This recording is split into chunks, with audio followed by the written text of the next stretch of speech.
Hi everyone, it's me. I'm playing LEGO Star Wars Skywalker Saga, and I want to talk about something that has recently finally finished its run, and it's Star Wars related. So, I figured let's go back to Skywalker Saga because they just released some new character packs. It's pretty cool. Yeah, but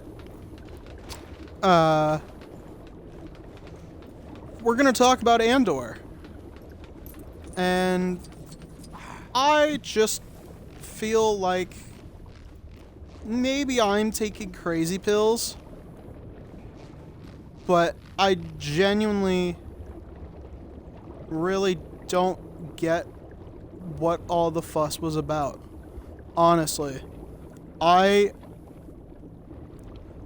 again, I feel like I'm taking crazy pills, and it is absolutely driving me insane that nobody else agrees with me, but I thought it was kind of whatever, honestly.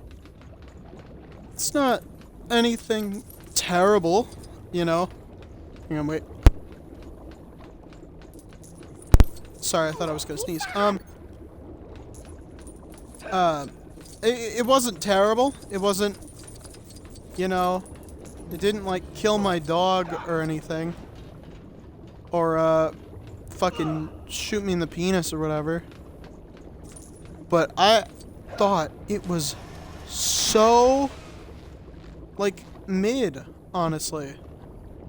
I'm gonna hear some takes where it's like, of course you thought it was mid. You're just a fucking action boy who can't wait 5 seconds for there to be, like, a fucking fight scene. But no, I love a contemplative character study as much as anyone else. In fact, that's why I liked Obi-Wan so much more. I thought Obi-Wan Kenobi was really good. I don't understand why that got so much hate. Other than, the obvious reason, which is that racists started making it, cool to hate on Andor because there was a black woman in there. And honestly, you know what? Just because I liked Andor so much, or not Andor, Obi-Wan so much, I'm gonna play as Reva.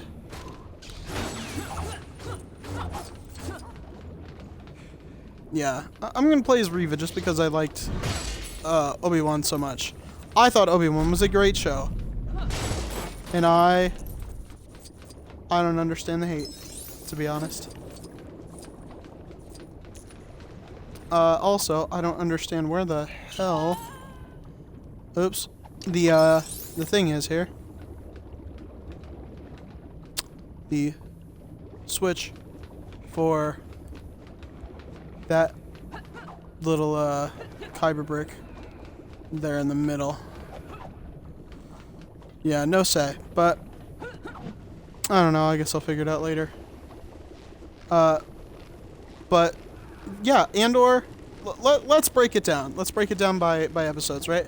So, first 3 episodes, very promising, and I will admit I like a few of the performances in this a lot. A few of the performances in Andor were utterly, like, just phenomenal. Stellan Skarsgård killed it as always. Not even, like, it's obvious that he's going to be amazing. It's fucking Stellan Skarsgård, man. He's incredible. But Diego Luna killed it. He was good in Rogue One. He's good in this. Not even surprised at all that he was going to be really good. And then who else was good?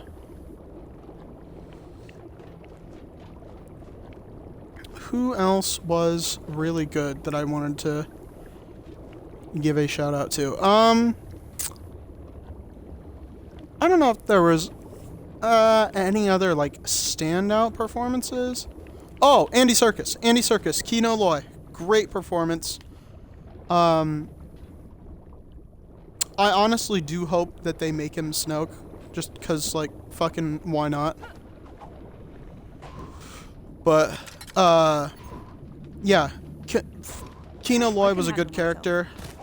The guy who played Melshi, he came back from Rogue One. I'm glad he actually got some time to shine and play his character.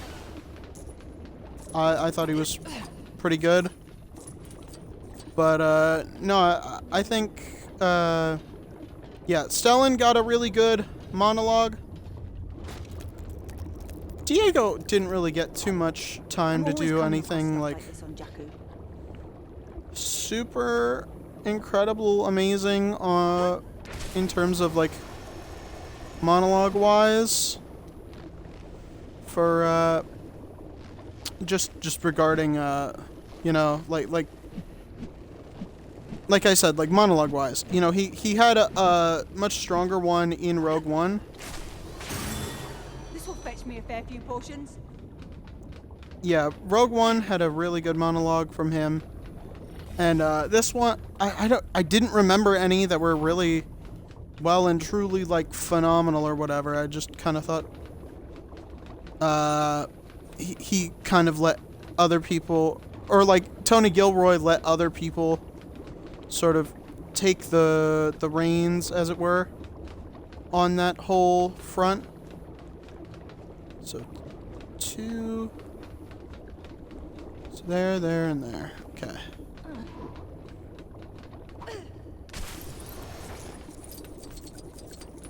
So that one's one on the left. Yeah. So, acting-wise, pretty good. I felt like the action was a bit lacking. The prison break sequence was really the only action scene that I really enjoyed all that much. I thought all the rest were kind of just whatever. But yeah, the prison break is very solid. I reckon if I were to binge watch the entire series, the prison break sequence would be enough to tide me over action-wise for a while. Like, yeah, it was very solid and well choreographed and had a nice build-up. The prison break sequence was definitely the whole prison arc thing was definitely the best part of the series. Absolute standout moment, absolute highlight of the entire show. Yeah, phenomenal arc. Tony Gilroy really stretches stuff there, but I feel like the season finale was kind of bleh. Didn't really do anything all that special. And I didn't feel like Marva got to do anything special. And they killed her off screen, and I feel like that was kind of annoying. I would have preferred if they had not killed her off screen. That was kind of bleh. Also, apparently this is glitched out. Okay, that's kind of annoying. Anyhow, we're supposed to be tracking a side mission here. Let me just pull that back up. But, yeah, killing such an important character off screen, especially when she was like, I'm gonna stay and I'm going to do something rebellious and stuff. But all she did was fucking die. And that was like, okay, why couldn't she have died doing something powerful and then had the hologram thing to inspire everyone? The show had a thing where it's like, show, don't tell, but also don't show. Because we didn't get to find out what happened to Cassian's planet. And it was like, I feel like that should have been important. And he was looking for his sister, apparently, but that plot line just got completely fucking dropped. Which is, like, really dumb.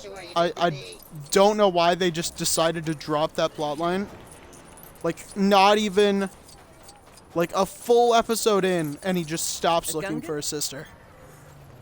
And, yeah, I feel like that was kind of dumb. I hope they pick it back up, but at the same time, eh. Please listen! You said goddamn wrong, goddamn. You a horse. Yeah. Well. So, yeah, so she's a, she better show up in season 2. And we better get to hear what happened to the planet. Because it's like, no. No, we have to run away from that. We have to run away from that. Copyright, sorry. Oh, shit. But yeah, that was a drop plot line. Kino Loy was dropped as well, which is unfortunate. Buddy told me. But again, we might see him later, or he might get his own spin-off. Imagine if a spin-off of a spin-off of a spin-off gets a show. So, Kino Loy gets a show, and he's a spin-off of Andor, which was a spin-off of Rogue One, which was a spin-off of A New Hope. That would be amazing. And also kind of stupid, but amazing nonetheless. I would love that. That would be incredible. Yeah, that would be really funny. But, yeah,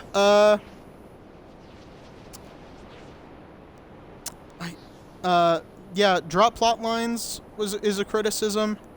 Lacking in, like, sort of action. Some of the characters felt a bit weak, but some of the characters felt really, really strong, too. Like I was saying about the performances, I forgot to mention Genevieve O'Reilly.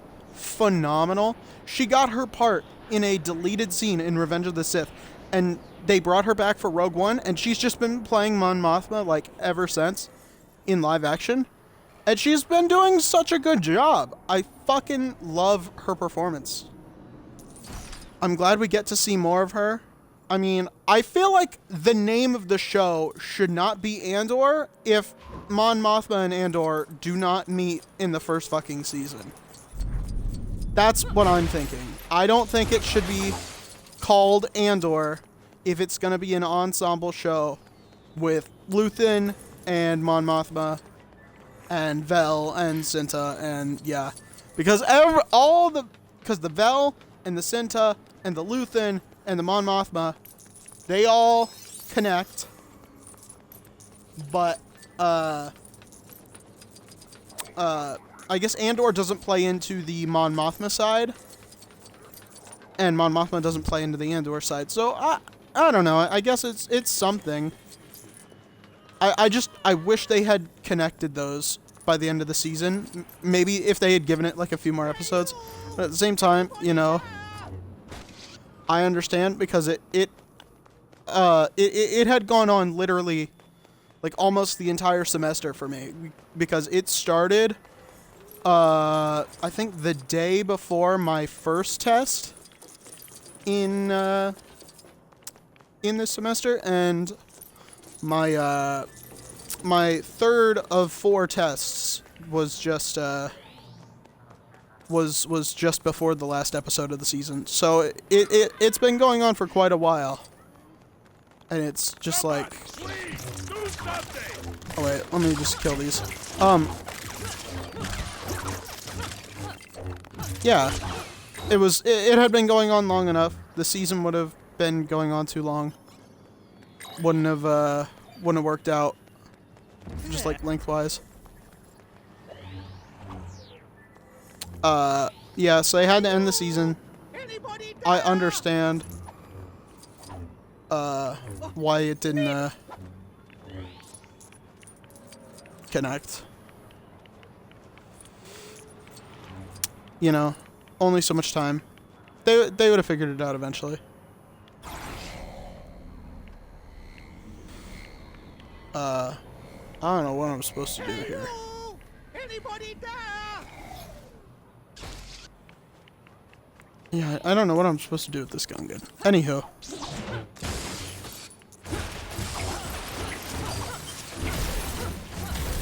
Oh, we bring this. Alright. Yeah. Do I have any other complaints or things I want to add? Anybody there? Oh yeah, Anto Krieger. Never got to fucking meet him. That would have been such a cool, impactful thing to, like, actually see the guy who Luthen fucking just sacrifices out of nowhere. That would have been cool. Could have been used for, like, shock value. Been like, oh yeah, you see this new guy? Bam, he's dead. It'd have been like Space Game of Thrones, dude. It would have been awesome. Yeah, killing off Krieger would have been really cool.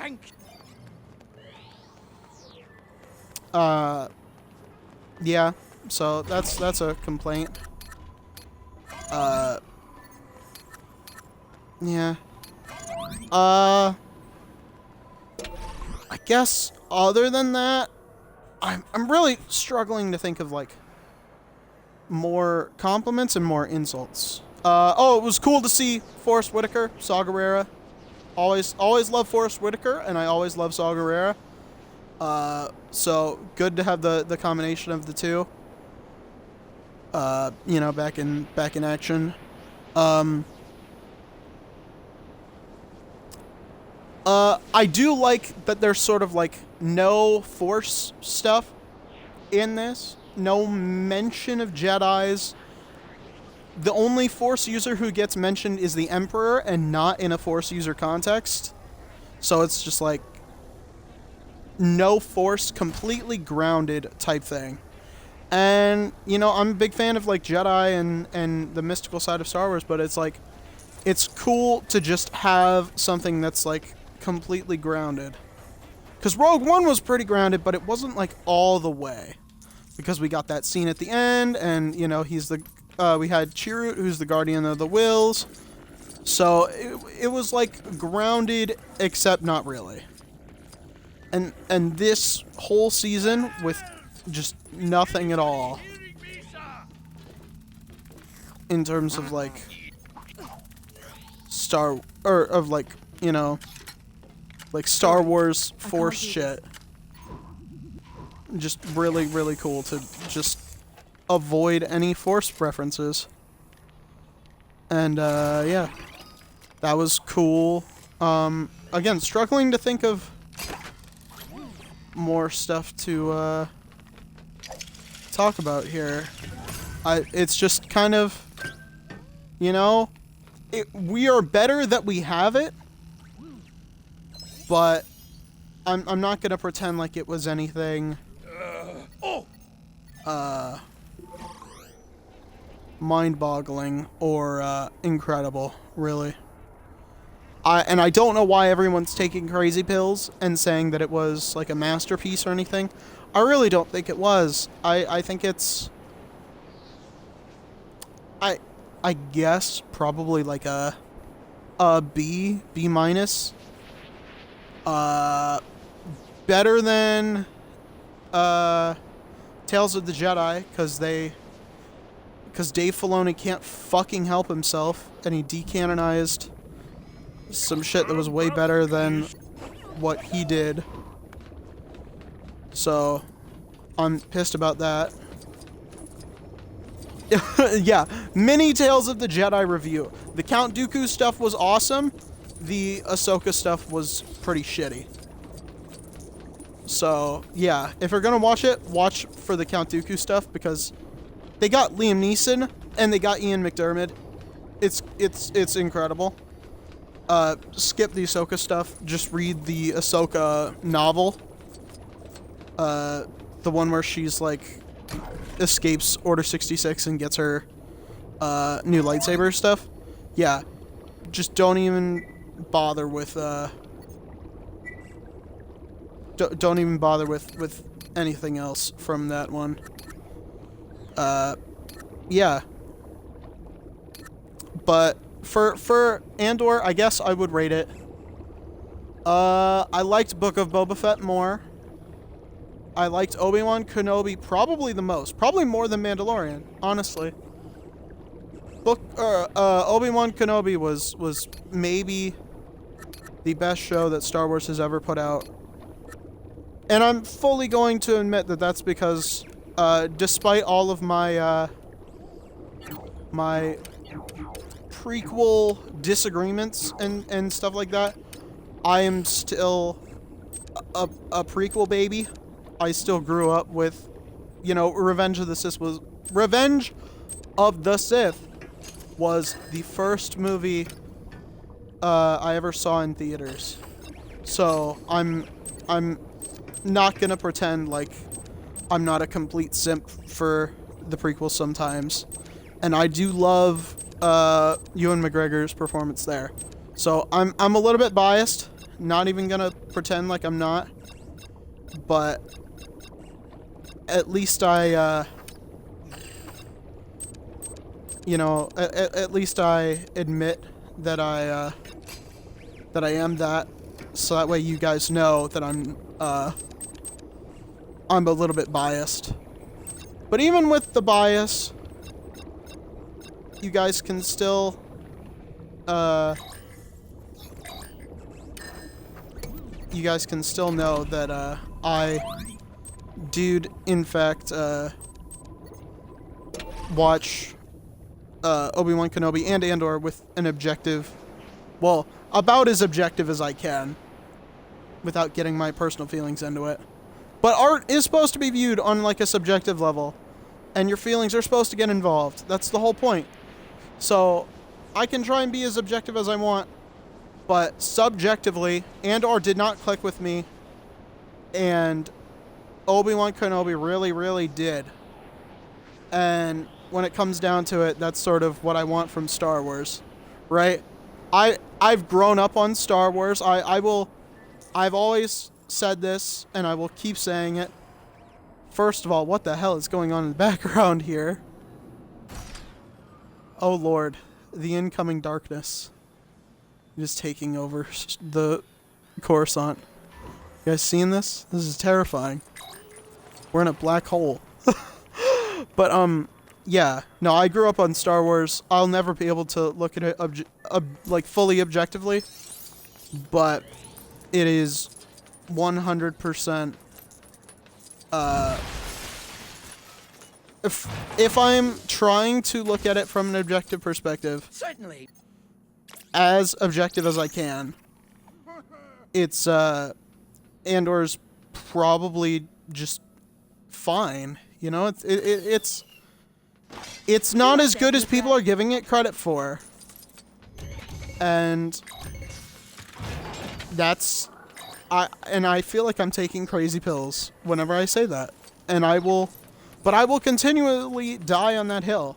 I don't think Andor is as good as people are giving it credit for. But I still recommend it. So, I guess If you're quick.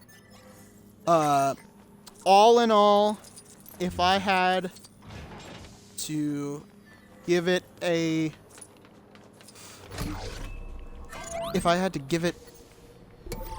a number rating, it's really tough to say, but I think I would give it a, oh Lord, a 9 out of, no, not a 9 out of 10. I gave it a B or B minus, right? Closer to a B than a B minus. So I guess that would make it a like a 7 out of 10. Yeah, 7 out of 10. Yeah, 7 out of 10 for Andor. This can't be. Don't not watch it.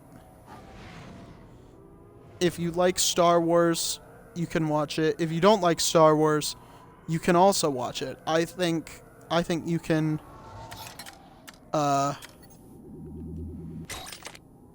I think you can really enjoy it if you don't like Star Wars. I think that's a good selling point. And maybe that's maybe that is why people are giving it so much credit.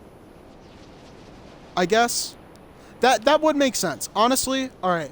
So if it is all about how like, oh, you don't have to like Star Wars to like this, then I sort of understand why people are giving it so much credit, but I watch Star Wars for Star Wars stuff, and this did not feel like a fantasy, and it didn't feel like a Western, and it didn't feel like a samurai movie. And Star Wars is a fantasy space, or is a fantasy samurai Western movie. So, yeah, it was just like, I don't get it. Yeah, I don't know. It's different. Maybe I just don't like different. That could be it. Can't seem to quite get this I don't know. part right. Care to do the honors? Sorry, I keep thinking I'm going to sneeze, but I don't. And it's so annoying. But yeah. That doesn't sound right. Alright, yep, sure. Let me just pause it so I can get my thoughts straight to sort of wrap this up. Yeah, it's different. If you want different from Star Wars, go ahead, you'll probably like it. If you just like Star Wars, go ahead and watch it, because we're not getting any more Star Wars content for a little while. If you like dramas, it's a fine drama. It's okay. It's got some good performances. Yeah, I would say it doesn't excel at everything, but it doesn't fail at everything or at anything. So yeah, I would say 7 out of 10 is accurate. Just don't expect it to be very Star Warsy. Is really all I would say. And yeah, that's all I really have to say about Andor. Thank you for watching. And yeah, I guess I'll be I guess the next Star Wars review I'll do is when Bad Batch Season 2 comes out, so stay tuned for that.